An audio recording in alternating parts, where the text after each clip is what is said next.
Hello, welcome to the Positive Posting Conversation, the show about how to have a better relationship with your dog and cat. I'm Zazie Todd, author of the books Bark, Wag and Purr, and creator of Companion Animal Psychology blog. My co-host, Kristi Benson, is a dog trainer and anthropologist, and she also works at the Academy for Dog Trainers. We can't give advice on your pet, so if you have concerns, see your dog trainer, cat behaviourist, or veterinarian as appropriate. Thanks for joining us today. Hi, everybody. Welcome to the Positive Post in Conversation. I'm Zazie Todd. I'm joined, as always, by my friend and colleague, Kristi Benson. Hi, Kristi. Hi, how are you? I'm great, thank you. How are you? I'm good. I'm excited because we're doing this live today, and this is the first time we've done one of these in front of a live audience. And of course, later it will go out as usual on our usual podcast channel, so as a podcast and also as a video on YouTube. But there will be a bit of a delay because, of course, we have a few already lined up, ready to go. But it's really exciting that we're going to be answering listeners' questions today. So thank you very much to everyone who signed up to attend live and who sent in questions. We've got some amazing questions that people have sent in, and they are about both dogs and cats. And for those of you who are here live, you'll see that there's a chat box. I would love to know where you're attending from.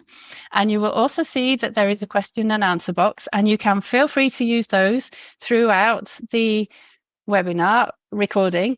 However, the questions that we're going to prioritize are the ones that were sent in advance. So you can put extra questions in the Q&A box if you want to. We will get to them if we can. We will be keeping an eye on the chat box so we see what you're saying. And thank you so much to all of you for coming. This is really excited. Kristi's put our websites into the chat box for anyone who wants to go and have a look at what we're doing. And we're going to skip the book section just so that you all know. Today, we're not going to get to the books because we're going to try and fit in as many of your questions as possible. And it's great to see people joining from Durham NC, Windsor and Ontario, and lots of people from different kinds of places. So that's really exciting. And I think we better get to the first question. Yeah, I think we better. We got a lot of questions. So our first question is from Jaden, who says, I play brain games with my 13-year-old dog 1 to 2 times a day. He is enthusiastic and maintains his concentration for about 5 to 10 minutes. Is this okay, or should I build his attention span? And I thought, when I read this question first, I was like, I can't wait to hear what Zazie says about attention spans and if there's research on that with dogs. And this is such a great question, actually, and it makes me really happy to think of a senior dog who is having the opportunity to take part in brain games every day, not just once, but maybe sometimes even twice a day. And I think this is fantastic. This is a wonderful thing to be doing. There isn't that much research specifically on this in senior dogs, but there's a little bit. And it tells us that senior dogs benefit from training. So brain games and that kind of thing seem to help. And I think a 5 to 10 minute attention span is great because, dogs are not going to be paying attention for hours. That sounds like a really good length of time to be doing this for. And so long as your dog is engaged, I think that's fantastic. And what the research on this seems to tell us is that doing brain games for senior dogs is good for them in much the same way that when people do things that keep their brain active as they're getting older, it helps to keep their brain healthy. And it's one of those things that is thought to help with preventing dementia, for example, in people. There's been some recent studies actually that show several modifiable things you can do that prevent dementia in people, and brain games is one of them, or keeping your brain active. And the little bit of research we have on dogs does show that training for senior dogs is really good for them. So this is a fantastic thing to be doing. Keep on doing it. It's great for your dog. I loved how the question was wondering, is 10 minutes of attention span enough? And I'm like, I don't even think I have 10 minutes of attention span. I think that's really good. And especially because this is a senior dog that we're talking about. I think that's really, really good. Okay, so thank you for that question, Jaden. And I'm going to move on to another one. This one is from Henry Stedham. He says, I taught my Chihuahua, Shisha, to recognize her written name. It was easy for her to do. Is there another thing that I can teach her? In August, she passed the AKC Canine Good Citizenship Test. Right. So I think this is kind of like a dog trainer's dream. As someone who says, what else can I teach my dog? I mean, the light's shining from above. So I put some thought into this, and I thought, so if there's things that are going to be useful for an adult dog, especially as they age, I think husbandry training is definitely something that I would put at the top of the list. It's just something that dogs have to go to the vet. So teaching them to be comfortable at the vet, teaching them to be comfortable being restrained in the way that dogs are restrained, and having various husbandry sort of, veterinary things done to them. We can absolutely train our dogs to be comfortable with this. And the Academy for Dog Trainers, where we both graduated, and I work, has a set of free plans with instructions that you can download. So that would definitely be on the list of things I would suggest that anybody trains. For something like a Chihuahua, I think it would be useful if they're not already comfortable being picked up. Just thinking ahead about as they age, there's the likelihood that they will need to be picked up. And so I would say that's something, and that's something that's included in the husbandry plans, but just, for something extra to train. Toothbrushing, for sure, if you're not already brushing their teeth. Dogs that are that size, have a dentist in their future kind of thing. I think that goes kind of without saying. So, and you can definitely train your dog to be comfortable and happy to have their teeth brushed. So I would do that. Again, for little dogs, something like going up a ramp, like things that as they age into adults that they might need for them to be comfortable. And then tricks. I think I just love seeing people who are having fun with training do tricks. And there's programs even that you can join into. Trickmaster is one that is a Trickmeister that comes to mind. It's a Pet Professional Guild program. And so all of it is very force-free. There's no, anything worrisome about the training that they're sort of recommending. And you can go through levels and they're very much like sort of, they're not super cute tricks. They're tricks that sort of challenge you as a trainer. So I think it's kind of fun. You're learning different cueing strategies. And then you're getting little titles and it's all very fun. And then there are definitely trick programs that are absolutely for the cool, cute tricks. And who doesn't want a dog who does super cute, fun stuff, like party tricks. It's, training is so enriching, and so glorious. So when the output is a cute trick, I mean, everybody kind of wins. But not all of those trick programs are purely positive reinforcement. So that's something, if you want to participate, just keep in mind that you may be having to make decisions about, technique choices. So those are the ones that came up to my head. Did you have anything else, Zazie? Well, I love those choices, and they would be my first choices as well, I think, because they're such useful things for one thing, and then fun and interesting things. And I guess the tricks can be extended to maybe like parkour. If you like spending time outside with your dog, then you can teach them to get onto things and to walk along things and so on. And it is a type of tricks basically, but it's called parkour, and you can teach your dog to do different things interacting with the environment outside. And I think that's quite fun as well. Everyone who tries nose work with their dog seems to really get into it. So that's another thing. If you think you might be interested in that, ultimately that's something where you can teach your dog to be like a sniffer dog, like a professional sniffer dog, and they go hunting out a scent. And beginner classes are easy and they're fun. So if you like the sound of that, that's something you could try. I think it's best to go for the type of class where the dog is in charge, instead of you telling the dog where to look. Some of the classes have the dog decide where to look and you follow the dog.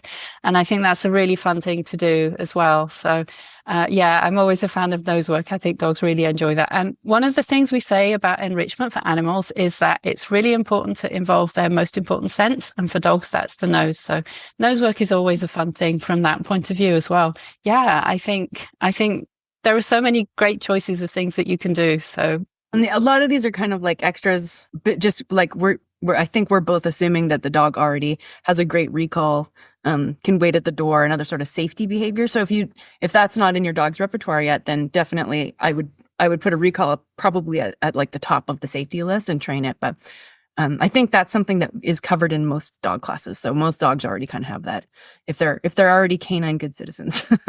Yes, I think so. Okay, so the next question, we have two questions that sort of work together. Henry Stedham also asked, why does my dog always bark at people who wear hats? And then Linda asked, why does my dog want to bark at anyone or any car that drives by the house? I live on a cul-de-sac. This behavior began during and after COVID, didn't happen before COVID. And we did not have this barking problem for the first 5 years before COVID. So how do we stop this? So I think these are both great questions, and they're actually very common questions. People are always asking me about barking. It's such a common thing. And It's important to remember that barking is a natural behavior for dogs. It's a normal thing for dogs to do. And for example, it's one of the ways that they alert other dogs and us to things going by. So a lot of barking is just watchdog barking. They're saying, oh, something's happening. But it can also sometimes be a sign that the dog is afraid of something. They might be barking because they've seen something. They want to alert you to something that is potentially fearful, making them fearful. Mm-hmm. So, and sometimes they're just barking because they haven't seen something before. So maybe they're barking at people with hats, maybe going back in time, maybe this dog as a puppy didn't see many people with hats during the sensitive period for socialization. That's one possibility. I'm not saying it is for your dog, obviously.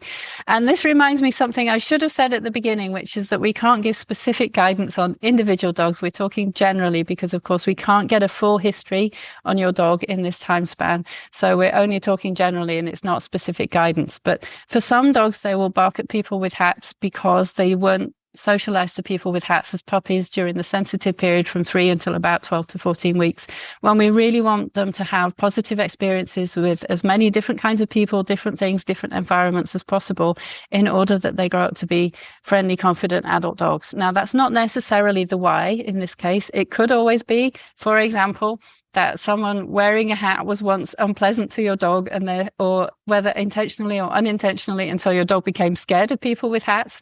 That's possible too. And as for barking at things out of the window that they see going by, this is incredibly common. It is a normal behavior for dogs to do. And so because of that, the thing to remember is that we can't expect dogs not to bark, but what we can expect is for dogs not to bark too much. So we can train them to do their little bark at the beginning and then to stop. I don't know what you want to say about that, Kristi, because I know that you've got a lot of info about barking on you've written some fabulous blog posts on this too. Yeah, I agree. I think when I hear those two questions, and again, not about any specific dog, and we would encourage anyone who has questions like this about their dog to reach out to a dog trainer. But someone whose dog is barking at someone with hats, I would lean towards the likelihood that that dog is a little bit freaked out by that picture. That's just a weird picture for that dog. It's like, okay, I like people. Whoa, what's that? So I would say that dog is more likely on the kind of the, whoa, what's that? That's upsetting me scale. Dogs barking at stuff out the window, I would lean more towards that being, less likely to be a dog who's upset. It's more likely that this watchdog barking that you were talking about is triggered. So I would say if your dog is upset about something, what we want to do is make the dog not upset. So and I think you cover this well in your book and a lot of your blogs. How do we help dogs who are upset at something? We want to make them feel better about that thing. And then the barking goes away by itself, because we don't want to be like, stop barking. We want to be like, you don't need to be upset. This isn't actually an upsetting thing. You think it's scary, but I'm going to show you that it predicts good things for you. So I would tend to go for a technique that helped the dog feel comfortable with whatever it is that's triggering that barking. And for dogs who are having watchdog barking triggered, which is sort of like, they're not scared, they're not happy. It's just a thing that dogs do, like kind of like blinking. Then I would say we have kind of a lot of techniques at our fingertips. Yay, we don't have a scared dog, but I would say you can buy on sort of Amazon or other places, you can buy a sticker that goes on your window that obscures the dog level stuff and down.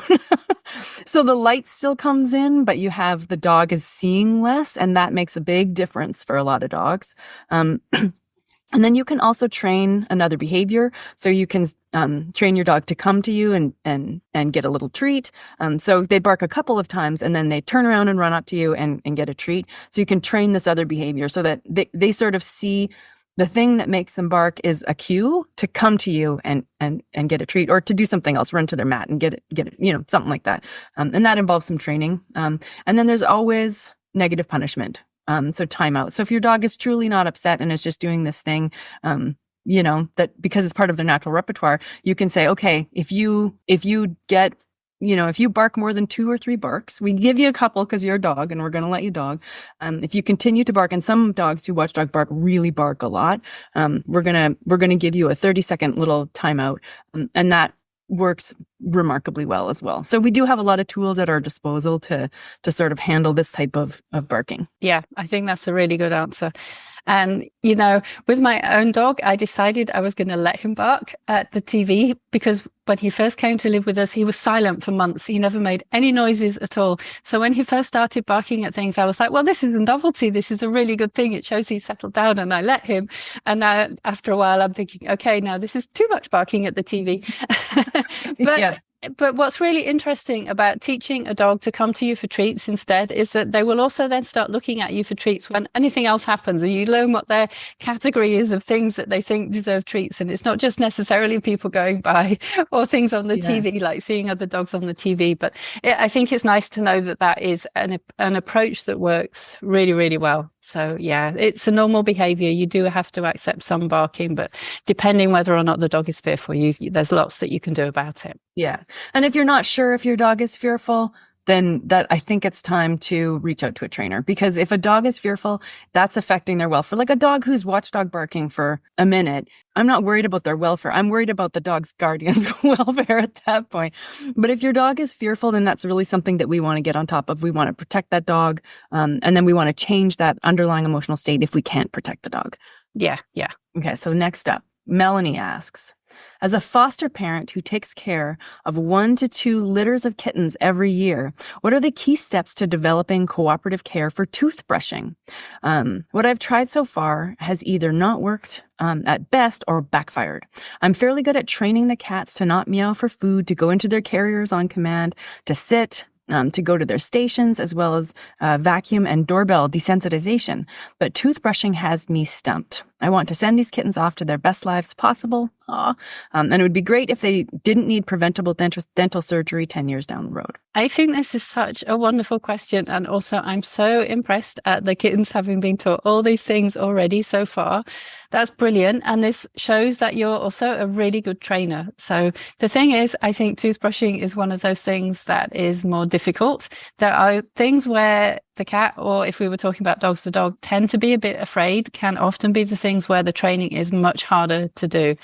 And it can very easily backfire if you go, especially if you go too fast. And we all have that tendency to go quite fast. And so one of the things to do is to really slow down.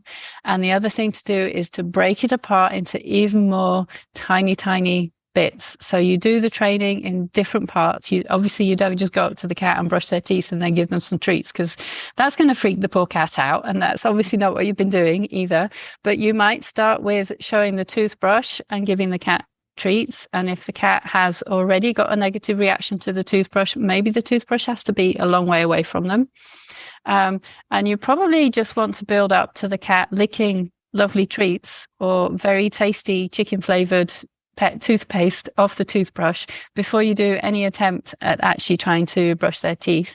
And even that is probably going to be good for the cat, just to get, the toothpaste into their mouth is a start perhaps. But the other aspects of doing this is that you have to be able to hold their head and open their mouth. And that's something to train completely separately, and something that cats generally don't particularly like. But the added advantage of training that is that it's also training them something that they need to know to be pilled if they ever need to have medications in future. So that's really helpful. And it will help them with the vet looking at their teeth when they actually happen to be at the vet as well. So even if you don't succeed in all of this training, especially because you probably only have the kittens for a short period of time, even little bits of training in this direction are really, really going to help them. And then as for actually brushing their teeth, when you finally get to that point, take it really slow. Like just put the toothbrush up to their mouth and then give them tons of treats.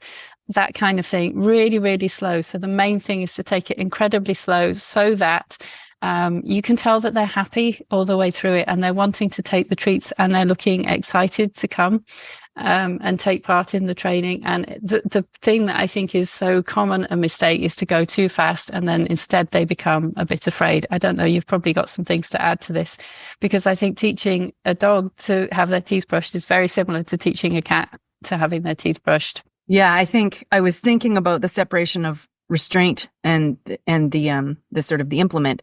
And I think that's awesome, and they do need to be trained separately and then brought together. But I would also say, because it sounds to me like Melanie is really an awesome trainer. So I would say, if Melanie, if you are not using like a professional type production training, that now might be a time when you would find it really useful. You'd find it even more efficient. So I would say if you check out the Academy's husbandry project, it's for dogs, but you'll get some learning, or Jean Donaldson's book, Train Your Dog Like a Pro, which goes over how to do production training. So you start really paying attention to how many repetitions have I done? When can I push to the next step? When can I realize that the next step is too much? So then I make a middle step. So all these things, it feels like quite a bit of front loading learning that you'll have to do. But in the end, you become this just like a cracker shot trainer, right? You'll be training much more quickly than you were before if you were just, sort of free shaping without a real plan, or, so I would say, just based on looking what you already can train, if you're not already training in a production style, this would be something where you would be like, this really makes a big difference. So that would be my recommendation for that.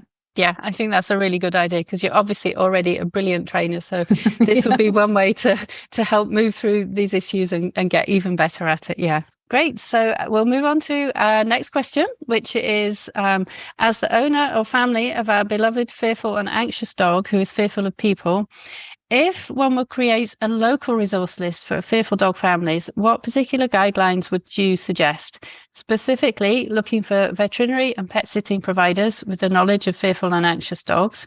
And he or she says, I've contacted animal shelter staff, certified fear-free professional directory, certified dog trainers and behaviorists, dog daycare staff, cold calling vet hospitals, holistic vet services, local dog training businesses, and fellow dog owners of fearful dogs. Yeah, I read that and I think, oh my goodness, I'm not sure I could add much to that. The only thing that came to mind, and maybe you, Zazie, have some more ideas on this, but the one thing that came to mind is if there's a service where people rent out their backyards or share their backyards, that is another thing where if you have a dog who's too fearful to even comfortably walk, but you don't have your own yard, or you just want to give them a little bit of novelty, which many dogs find super enticing, then sharing backyards with someone who maybe also has a fearful dog, or who's on one of the services where you can, rent out people's backyard might be. But otherwise, I think, you've got vet care, you've got daycare, which, if your dog is very fearful, is possibly not a good choice anyway. And trainers, and then just a community, because it is nice to have a community if you have a very fearful dog, for sure. Yeah. And I think this question shows just how dedicated people with a fearful and anxious dog can be, because they really want to know exactly what will help their dog, and they learn what kinds of approaches people should be taking.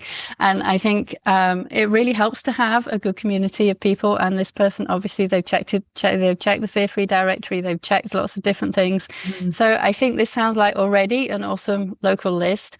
I think maybe I would add that some online resources might be helpful as well sometimes, because you don't always find everything you need. Sometimes it's good to have a community online too. So checking out blogs from reliable sources, for example, like Fear-Free, like the Academy for Dog Trainers, like our own blogs and that kind of thing. They can also be helpful. There's often a community around those. And obviously we've got a lovely community of people here with us today, which I'm thrilled about, which I think is one of the best things about my blog and this podcast and the stuff that we do together.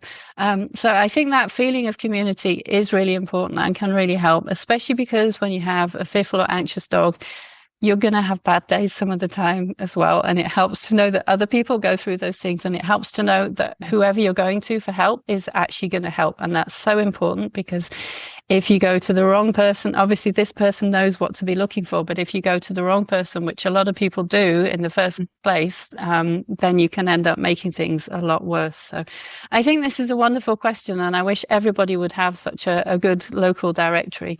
And the problem is that if you're asking in local online groups, often the recommendations that you get, certainly if my local online groups are anything to go by, they're not necessarily appropriate for fearful dogs, because people will be recommending things that they don't know necessarily enough, or they'll be recommending other things locally where the person perhaps might be very good, or perhaps they're using outdated methods, but either way they're not necessarily suitable for a fearful dog. So yeah, it's a really good question. And for finding things locally, I think if you know the local area, then it's much easier. But no, local spaces, I think, Kristi, that's a great idea. And local tennis courts, or sometimes a farm with a fence field or something like that, will give you a space where your dog can run around and be off leash and the same. And then I guess the local knowledge about this is a park where people do actually keep their dogs on leash.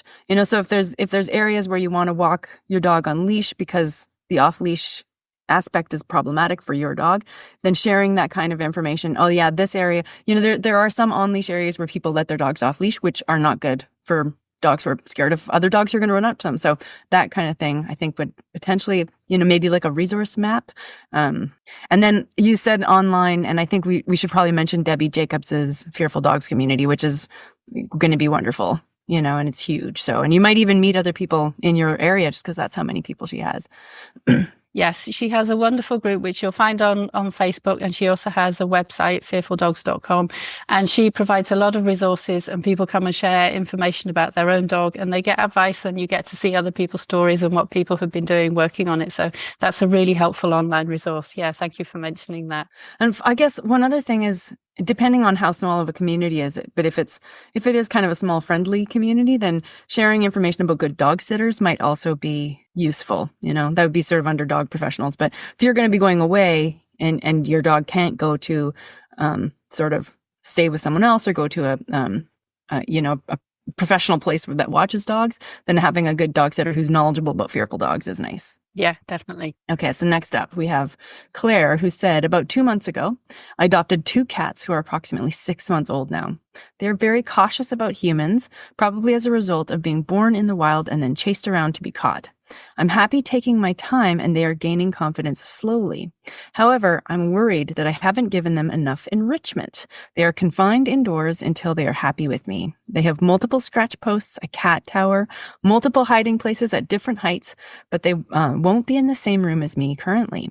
Is there anything else I should or could do until they are happier interacting with me? I think this is a great question. And I think actually, for all of these questions, we can see that people are already doing lots of really wonderful things for the pets. So in this case, they've got scratch posts, they've got cat tower, they've got lots of hiding places, and hiding places are important for all cats, but they're especially important for the more fearful kind of cats. I think, to me, the thing that stood out from this is that the cats didn't want to be in the same room, and that makes it very difficult to provide play opportunities with a one toy. And that's always one of the things that I like to suggest that people do. I will say that for cats, they have a different sensitive period for socialization than puppies. In kittens, it's between 2 and 7 weeks. So by the end of 7 weeks, that sensitive period has already passed. And depending on the age at which these kittens were caught, I think it's possible that sensitive period might have elapsed before they came into human care. And what that means is these kittens have possibly had not much interaction with people. So they may not be going to become as friendly as a cat who had good socialization in that time. And one of the things that we find from the research on kittens is that if they have met, I think it's 5 different people in that period of between 2 and 7 weeks, then they're going to go on to become quite friendly to other people. But if they've met and have friendly interactions with fewer than 5 people, actually, these are cats that perhaps are not going to be particularly happy being around other people very much. And what they might do is potentially form a very strong bond with 1 or 2 specific individuals, but not be very friendly with other people. And one of the things that we often recommend is that if you have a very fearful animal, and it would apply to a young cat as well, is that you speak to your vet about whether or not medication is recommended. Because certainly with a lot of cats like this, young cats like this coming into the shelter these days, they would often be prescribed medication to help.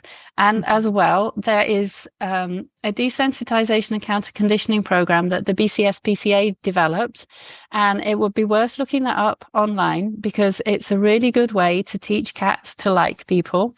And it involves keeping your distance to begin with, and obviously using food as a counterconditioning thing. And very often I find that churu treats or similar wet treats are the best thing to work with cats, but every cat is an individual. So it may happen to be that little pieces of tuna or little pieces of prawn or chicken might actually happen to be best. So one thing is to find out which foods these cats like the best, like really, really special foods that you can use for desensitization and counterconditioning. And I would recommend looking up that BCS-PCA program. And some of it might also involve just going, if you can be in the same room with them and they're hiding, let them hide. Don't try to force them out of hiding, because hiding is helping them to feel safe. One thing I used to do very often with cats like this is just go and sit in the same room as them, ignore them. They would be hidden somewhere, so they would be safely hidden away and not coming out, and just sit and read a book or look at a film on your tablet or something like that. And maybe eventually over time they will dare to come up to you. And the key is to pretend that you can't see them. Like, the temptation is to want to interact with them, but that might actually frighten them back again. And that's the last thing you want to happen. Mm-hmm. So just let them do things at their own pace, and that helps. But do look up the BCS-PCA guidelines on desensitization and counterconditioning for cats, because they work through it. They had someone actually work through this as a program with fearful cats in their shelter. So there's evidence behind it. They know that it works, and it's a very helpful program to follow. And I think that would be a good thing to do. Good. It just makes me think of Apricot, who came in as a barn cat at probably about the same 4 months. I wouldn't be surprised if it was about that time when he came into our house. And he's like textbook. He is very happy, and he's sitting on my lap right now. He's always sitting on my lap, or, Yoan's lap. And he is also very scared of new people. So we have people come over and they don't even believe us that we have a cat, because he'll just be downstairs. But he does warm up to guests if they're staying for a few days. So then they'll find. So I guess if his case is typical and similar, then, there is potentially a lap cat in your future.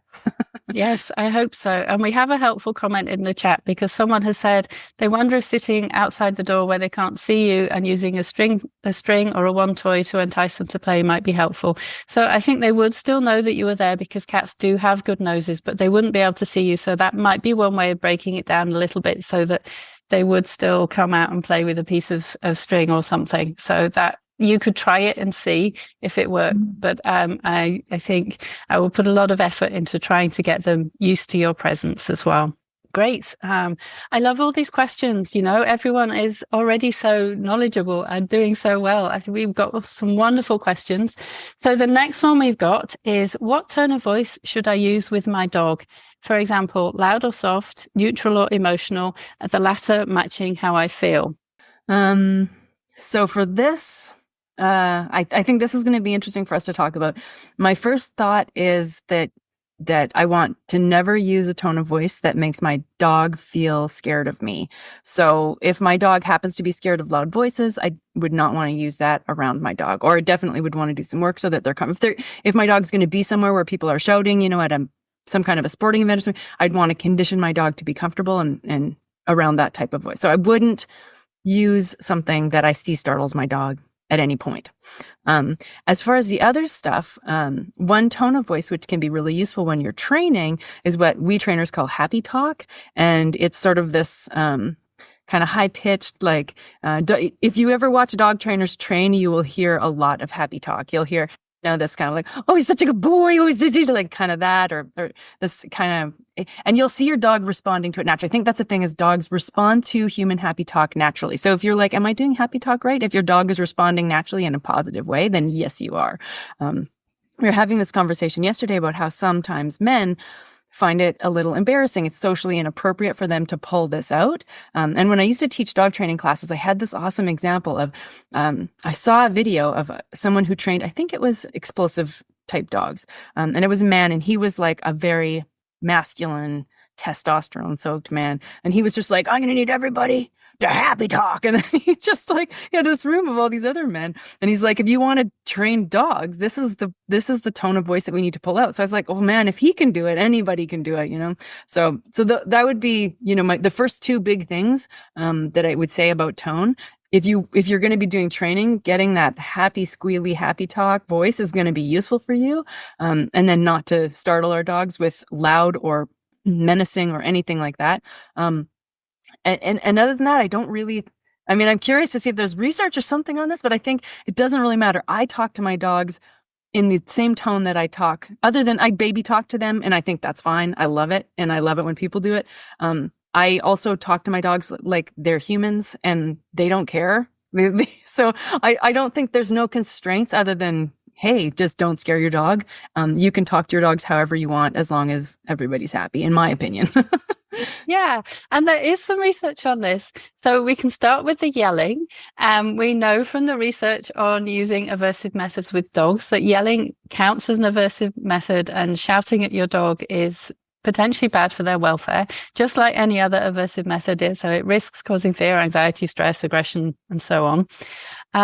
And also, we know that there is such a thing that we call pet-directed speech, which is that happy talk, and that it's like baby talk to human babies, except it's directed at pets. So, as you said, it's got that higher pitch, and maybe it's a lot of repetition of some of the words as well. And what we know from the research on this is that pets love it. They really like to be spoken to in this way. And so there's been studies where people play different types of speech on recordings to pets to see how they respond. And they orient much more, they pay more attention if someone is using pet-directed speech. So it's really a good idea to use that kind of speech. And we have some of these questions have been about fearful animals, and sometimes it can help a fearful animal just to hear that it's not going to solve their fears all in one go, but it can just help them to know that you're feeling happy about something, and it can help to kind of coddle them through something sometimes. But the other part of the question, like the very last thing, was emotional, the latter matching how I feel. Mm-hmm. And another question I get sometimes is, does my dog know if I'm anxious? Does my dog know when I'm fearful? And the research on that says, yes, actually, your dog will look to you. If your dog is stressed, the research shows that dogs will look to you to see whether or not they think they should be stressed. And in the studies on this, they usually use something like a fan with green streamers blowing. So it's something that dogs have never seen before. And right. Not all dogs are afraid of it, but for the ones that are a bit nervous of it, they look to see what their human is doing, and the scientists have told them either to say, oh, what a nice fan, this is a really lovely fan, or to act as if like, oh, I don't want to go near this is a horrible thing. And the dogs act differently depending how the person is acting differently. But the thing is, sometimes in our everyday life with dogs, we do feel anxious, and we can't help but feel anxious.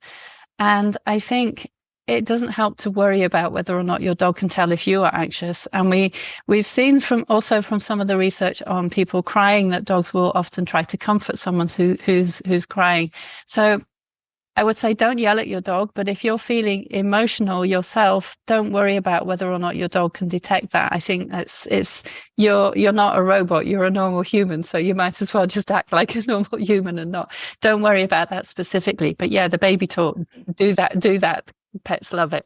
Yeah. There's no reason why you shouldn't do that around your dogs. Yeah. I will admit, if I'm around one of my dogs one of our dogs is quite soft, so quite a fearful dog. He finds a lot of stuff in his environment startling. And if I do something like I stub my toe and he's around, I definitely try not to express my true emotions in that moment. I try to keep that for times when he's not around, just because I know that will impact him. So I don't want to startle my dogs just with what's going on in my own head. But, I also am absolutely not perfect. So that would be something that like you say, I wouldn't worry too much about, but Yeah. I remember one time I got bad news on the phone, and I was actually quite upset. It was when we still had Bodger, and he started running around the room barking. He was like, where is it? Where is it? I want to get rid of this thing that's upset you. And it was really sweet of him, but obviously he could tell how I was feeling, and that was his response to it. So yeah, I wouldn't want to try and startle them, but it's just part of our relationship with them that they are so good at reading our emotions. I have this funny thing where, because I'm not a very graceful person and I tend to fall quite a bit. So if I'm out walking or running with my dogs and I fall, when I was in the beginning, I would then give them treats, because I'd be like, oh no, they'd run up to me and they're like, are you okay? This is a new thing, and give them treats. And now they're like, woohoo. So you can also train your dogs. That's really funny. And actually there was a piece of research done in Canada where they looked at what dogs do when people fall over and something bad has happened. And actually there's been a whole series of experiments like this now where people are instructed to suddenly fall to the ground and act as if something is wrong. And the funny thing is, the dogs don't necessarily pay any attention. Some of them do, but some of them are like, woohoo, now I'm free, I can run and do what I like. But of course, I think they probably can tell that the person is acting and doesn't actually have something terribly wrong. So they some of them do act differently. It depends quite a bit on the dog, but yeah, that's an interesting line of research. For sure. Yeah, I've seen the videos where the people follow and the dog just keeps marching on with the leash dragging. Yeah. Those are my spirit dogs. Okay, so we have, I think we're at, as a fearful dog owner, I'm continuously learning what and how to speak in conversations with people when my dog is present, from veterinary staff to other dog owners. What suggestions would you have for me as a dog owner of a dog who is fearful of strangers? How my actions and words affect the person, knowing that my dog is present and she picks up on my tone of voice and levels of stress. Calmness, respectful, less is more. Speaking from my dog's perspective seem effective so far. And this is a related question, but I feel like one part of this is actually advocating for your dog, because I think if you have a dog who is fearful of strangers, you do need to advocate. And sometimes you actually have to be quite firm with other people to say, no, you can't rush up and pet my dog because my dog doesn't want it. So I think sometimes you do have to be firm just in order to look after your own dog. And I think that's okay. And I think it's better to be firm with the other person, or to say what you need to say to stop them from running up to your dog without worrying about whether the way that you say it is going to upset your dog, because the most important thing is to keep them away. I'm not sure what you've got to add to that one, Kristi. Yeah, I think that would be my point too, is that if you do have a fearful dog, then your body language and your words matter a lot less than physically and environmentally protecting that dog from things that are going to upset the dog. And then I would also say, tone of voice. I mean, we just talked about all of these fun tone of voice things. Tone of voice is going to matter way less than a good training plan and good treats. So if you're talking about a fearful dog, and if we have a dog who's fearful of their environment and we can't keep them from that environment, so they're fearful of things that happen in their daily life, then training needs to happen. And so for that training to happen, we need a good plan, we need good treats, we need good training. And so the whole advocacy and tone of voice is going to matter way less than those things, because then at the end we have a dog who isn't fearful of the things. Hopefully that's our goal in the environment. Yeah, and since veterinary staff were mentioned specifically in the question, I think it's worth saying that it is helpful to let your vet know when your dog is fearful, and to take treats to the vet with you, as well, of course, as working on these things with a dog trainer or through the academy plans on your own, whichever works best for you. And some vets will sometimes let you be present for some procedures, and that can really help the dog. And sometimes the vet will let you go out back even with the dog, even if there's a procedure that has to be done out back, but sometimes they won't let you, and that's the vet's call. So because sometimes it's not safe or suitable for someone else to be out back, or sometimes they're just going to have to get on and do it, and it's much easier for them to do it without you present. So I think that's just a conversation that you have to have with your vet, and ultimately it's your vet's decision. But if they will let you be present at times when it's appropriate for you to be present, then that can help your dog in that situation. And there is a little bit of research on that which does suggest that the owner being present in the physical exams at the vet is helpful for the pet. Yeah. And I guess also, if you are someone who, and this is very natural for many types of people, you find it difficult to advocate for your dog if someone's being pushy, like, oh, dogs love me, I'm going to pet your dog kind of thing. There's a couple things that can be useful. One is practicing scripts before you need them. So if this comes up a lot, you have to walk your dog in town and you're constantly coming across people who want to touch you. Maybe your dog is super, super cute. Practice scripts, come up with ways of getting out of that. And then you just have to pull them up. So when you're there in the moment, you don't have to be like, oh, what should I say? You can be like, I'll pull up script 2. Sorry, you can't touch my dog. He's in training for service dog. Lie. I don't care. Protect your dog. Or you can say, no, I'm sorry, my dog is ill and you can't touch him right now. Okay. And you can also just leave these situations. Just turn around and leave. And if this, I know this must be like the Canadian in me, that would feel very rude to me to turn around from someone who's like, look at your dog. So you can do something like, oh, sorry, gotta go. Come up with ways to protect your dog if you're finding yourself constantly having to sort of negotiate this space where you're having to advocate for your dog. Yeah, and some people will be listening to this in a recording later. So I'll just say that Kristi put the phone to her ear and said, "Oh, gotta go." So you can pretend that you're taking a phone call. And I think saying that your dog is ill, I mean, it doesn't have to be true at all, but it definitely works to keep people away because they don't want to come near your dog and get something from your dog, or for their dog to get something from your dog. Yeah. And also, I mean, like when someone else's dog is running up and they're saying, "My dog is friendly," and your dog is fearful of dogs, that's one of those moments when you need to have those scripts ready to hand to say, "My dog isn't friendly," or "My dog has something," or whatever, to make sure that that person is actually going to get their dog on leash, because it's really frustrating when people have their dog off leash in an on leash area where you've gone because you think your dog will be safe on leash and then they're not. So yeah, practicing those scripts in advance is really helpful. And then you just know what to say. And it might feel awkward sometimes, but just feel awkward and do what you need to do to look after your dog. For sure. Yeah.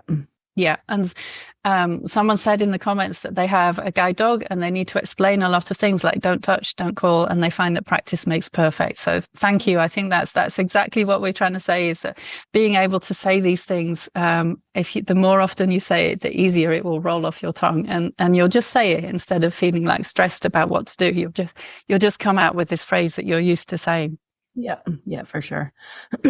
Okay, so we have another cat question coming up. Melanie asks, what are your thoughts for the chin rest in cats? I feel that the chin rest is a natural position for dogs, but is not nearly as common a position for cats and much more challenging. I'm assuming much more challenging to train. I understand that it is to keep the cat still and calm while procedures are being undertaken. So while there's veterinary procedures happening to the cat. I'm currently fostering a senior cat, and I'm thinking he might prefer to be on his back or side. So this is another really great question. And a lot of people who are training dogs for cooperative care will train them to come and put their chin on something and hold still. And that can be a very helpful way for procedures to happen. One of the things that vets often do with cats these days is actually to wrap them in a towel. So maybe it would actually be helpful to get your cat used to being wrapped in a towel. I think that can be helpful because cats are often wrapped in a towel for something to happen, because that's a lower level restraint than some of the other types of restraint. And also it keeps their claws carefully contained and their legs contained. I don't think cats particularly like being on their back. On the side, I think, is something that I've seen vets do. And I've actually had the vet techs teach me years ago at my vet hospital how to restrain the cat on the side with holding both sets of legs together with your hands. So I feel like on the side is a restraint that would be used sometimes, and that's probably quite a useful thing to teach. I don't think cats go and put their chins on things as often as dogs do. Like, you think of a big dog, they'll come and just rest their chin on your lap or on the desk next to you, for example. That's not something a cat would do. And if they're coming near you with their head, it's probably because they like you and they're going to come and they'll be rubbing their head on you. So I think that's a more challenging thing. And I haven't tried teaching that to a cat. I probably wouldn't. I would probably pick being wrapped in a towel first. And for example, my cat Harley gets pilled twice a day. And we started, when we did that, we had to wrap him in a towel in order to be able to do it. We don't anymore, but that's something we did at the beginning. And he was actually very easy to train to do that. He's an easygoing cat. So that made it much, much easier. But you could break it down just by being on the towel and then closing part of the towel over and taking it off again, holding it on there for a bit longer, then holding the other bit of the towel over. So you can break it down into several different pieces to make that easier. And I think that's maybe a better thing to go for. I'd be interested actually to be able to put that question to a vet or vet tech and see what they would think. I think it would be helpful to get those answers. Yeah. So, okay. So the next question is from Henry. My Chihuahua watches TV with me. She follows the plot. She figures out who the bad guy is, and she's learned a few things from watching TV. Is TV watching good for her? I don't know. What do you think, Kristi? I would say my stock answer to is XYZ good for my pet is it safe and do they like it? So if your dog is sitting beside you enjoying watching TV, and you can tell from their body language, loose, relaxed, happy body language, maybe some happy barking, then yeah. I mean, give dogs more of what they love is, I think, the easiest answer to any question like this. As far as the particulars of TV watching, I don't have a sense of that. I've never All of my dogs see TV watching as an opportunity for snuggles. So they like it that it's happening, but they don't. Maybe they would bark at a dog sound or an ambulance sound or something else that sort of triggered watchdog barking, or they couldn't tell where the sound was coming from. And that was, maybe a little bit upsetting or interesting to them. But yeah, so what do you think? I really like that this dog knows who the bad guy is. I think that's great. And I would be interested to know, I'm just curious because I'm always curious. I would love to know more about that, because I think in TV shows, there are multiple ways that they signal who the bad guy is. It's not just that they act like the bad person, but also you tend to get the music that goes with it. And we know that dogs do sometimes have preferences for kinds of music. They probably can pick up emotion from that. So I think that's really interesting. And the thing is, with modern TV screens, they can see them properly. It's not like in the olden days when the TVs would flicker at a rate that meant dogs couldn't watch them. Now they can. So I think if your dog enjoys it, I agree with your answer, basically, Kristi. It's a good snuggling opportunity. It's kind of together time. If your dog enjoys it and you enjoy it, then that's great. That's fine, I think. And I mean, if the bad guy upsets your dog, but you still want to watch TV with him, then I would be like, I'm going to train my dog to like the bad guy. That would be because that would be a fun training task, It's true that TV signals to us about I often will joke like, oh, I wish I knew if this was a bad guy or not, because it's so obvious in lots of shows, Yeah. So I think that's a really nice question too. And great. So we have one last minute question that came in as well, which is from Fiona, which is, she would love some guidance on how to cut a cat's nails without having to drug them first. Can it ever be made a normal activity for a skittish rescue cat? Right. And so for those who don't know about the having to drug them first part, it's often recommended by vets if there is a procedure that needs to be done, but the animal finds it really difficult, then they will give them some meds to help them make that process easier. And there's nothing wrong with that. That happens to my cat Harley. Every time he goes to the vet now, he has to have medications to help him through it, because he has to have a lot of tests, and otherwise they would be too stressful for him. So that's absolutely fine. But it's a great idea to try and train your skittish rescue cat to be happy with it. And I've just temporarily lost my chat window. Okay, there we go. So it's like when we talked about the toothbrushing, one of the things is to break it down into different components and to separate the implement, that the nail clippers basically, from the actual procedure itself. And for the way to do that, then obviously you'll be using lots of wonderful cat treats. So that might be the tuna or the shrimp or those churro tubes or whatever kind of cat food that really, really is something that your cat loves. So even little tiny pieces of cheese, even though cats shouldn't have too much cheese, whatever works for your cat. When they see the nail clippers, then they get a whole load of those treats, and then the nail clippers go away and the food stops coming. So Jean Donaldson calls this open bar, closed bar technique. And it's basically having a party for your pet. When the scary thing appears, which in this case is the nail clippers, you show the nail clippers, you give tons and tons of treats, you take the nail clippers away, and then you stop giving the treats. What I really love about Jean's way of doing this is that it helps people get the order of events right. So there's a lot of technical stuff in how to work with a fearful animal, which I've written a lot about in my upcoming book, Bark, which is about dogs, not cats. It's the science of helping your anxious, fearful, or reactive dog. But the process is the same for cats. And it's important to get those things right. So you show the clippers, you've lots of lovely treats. You're having a party for your cat while the clippers are visible. Then you take the clippers away and the bar is closed and the party's over and the treats stop. So that's one thing. That's the implement part. The other part is getting them used to having their paws handled. And it's probably best if you can do this while they're nice and relaxed on your lap. And if you can just start handling their paws a little bit and then giving lots of treats. And also if you kind of squeeze the paws a bit, the claws are going to come out a little bit as well. So just getting them used to that well in advance of putting those things together and moving as far as clipping the nails. And while you're working on this, if you need to clip the nails in the meantime, make the most of those meds that the vet has prescribed for your cat, because that's really important. And you've probably got something to add to this, Kristi, because you've got a course on nail clipping and nail trims for dogs, haven't you? There's a grooming course. Yeah. Right. Yeah. I would, just as we're talking about it, I start thinking, So the techniques that we're talking about, desensitization and counterconditioning, are also things that, unlike just training a dog to sit, that's a training technique where our technique as humans, what we're doing with our bodies, really matters.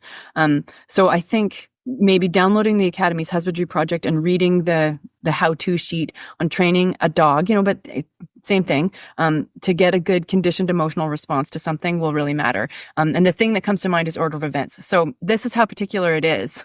If you are reaching for the churu on the table before you show your cat the nail clippers, then that's an order of events problem. And your cat may actually learn that you reaching is going to be fearful for them. Like, they're going to learn the wrong association, that churu means scary nail clippers come out. So we don't want that. So there's a lot of really finicky little details, which once you learn make a ton of sense. And then you can just change the way you're doing it and the training will progress much more quickly. But I think it can really mess training up if we're not attending to these details. So it really matters.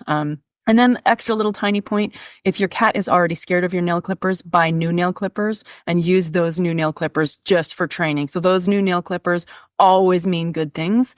They never, ever mean scary bad things to that cat. So yeah, I would say training technique for sure is something that we really want. It's worth doing the learning because your training you will be so gratified at how much more quickly training goes if you're following the sort of the rules of how animals learn is essentially what we're talking about here. Yes. We've mentioned a number of resources today that are helpful especially for fearful dogs. So we mentioned Debbie Jacobs' fearful groups. We mentioned the Academy for Dog Trainers and their husbandry plans, which you'll just find on the Academy's website. If you do an internet search for that, you'll find them there. They're really obvious and easy to find, and they will take you through that. Similarly, if you go to my blog, Companion Animal Psychology, I've got a number of posts aimed at fearful dogs, including on how to do desensitization and counterconditioning. That applies equally to cats. So even though the post is aimed at dogs, it applies to cats too. And as Kristi says, these technical details really matter. It's really important to get them right, basically, because otherwise you have the situation where the animal is becoming afraid instead of learning to like something. So if you ever spot that you think that animal should be learning to like something and actually they're being afraid, stop right there. Give them some extra treats to kind of help anyway, because we know that just giving them treats might help. You want to undo that bad association, but then do a bit more reading or practice and think about how you are doing the training to make sure that you get things right. And reach out to a professional if you need to. This is literally what we do, So if you reach out to a professional and have them vet your technique, or have them help you, it will make a world of difference. And I do want to say that I think the question was, will it ever happen with this cat? Yes, it likely will happen. If you attend to all the details, the likelihood is that you can get your cat to be comfortable with nail trims. Apricot is, and he was very unhandleable when we got him. He wouldn't come up to us. And now he happily chomps churu and lets me trim his nails. So yes, and I think that's a lovely positive note to end on, because yes, I think it will happen too. The key is that it will take time and you have to do the work and put the work in. So I want to say thank you to everyone for such fantastic questions. We've had really wonderful questions. We've had great comments in the chat as we've been talking as well. It's been really fun to do this as a live episode. So please let us know if you would like us to do one of these as a live episode in future. The recording will go out in due course, which means in quite some time, because there will be other episodes in the meantime before this one actually gets to be published live.